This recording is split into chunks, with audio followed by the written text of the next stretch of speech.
বস two খুবই একটি জনপ্রিয় মুভি, ইন্ডিয়ান, ভারতীয়, বাংলা। এই মুভি সম্পর্কে আজকে আমরা যে তথ্যগুলি আমরা জানি না, যে অজানা তথ্যগুলি জানবো। যেমন এই মুভিটি 2017 সালের একটি ভারত বাংলাদেশ যৌথ প্রযোজনায় বাংলা অ্যাকশন থ্রিলার চলচ্চিত্র।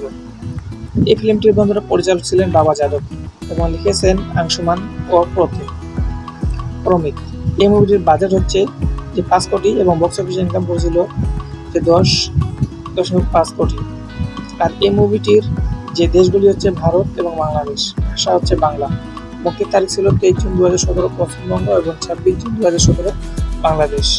এই মুভিতে যারা যারা অভিনয় করেছে তারা হচ্ছে বন্ধুরা, জিতকে তো আমরা জানি, জিৎ এবং শুভশ্রী গাঙ্গুলি এই দুই জুটি মিলেই এই মুভিটি তৈরি করেছে।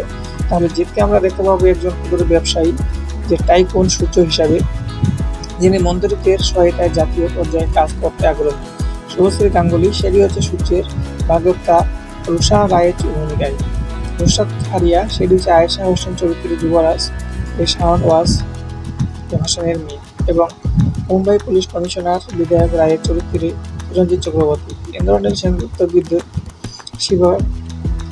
শিবালকর চরিত্রে যে গোপীনাথের ছেলে প্রধান প্রতিপক্ষ। মুখ্যমন্ত্রী গোপীনাথ শিবালকের ভূমিকায় সুপ্রিয় দত্ত বিদ্যুতের বাবা।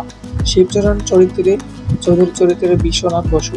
কৌশিক সেন যে উপমুখ্যমন্ত্রী জগদীশ কুমার। অমিত হাসান যুবরাজ যে শাওন ওয়াজ হোসেন চরিত্রে একজন দুর্নীতিগ্রস্ত বাংলাদেশি সব্যসাচী যে কনস্টেবল, যে তুকারাম সাপ্তি চরিত্রে প্রদীপ ধর। আরও অনেকেই মুভিতে অভিনয় করেছে। তাহলে বন্ধুরা আজকে ভিডিওটি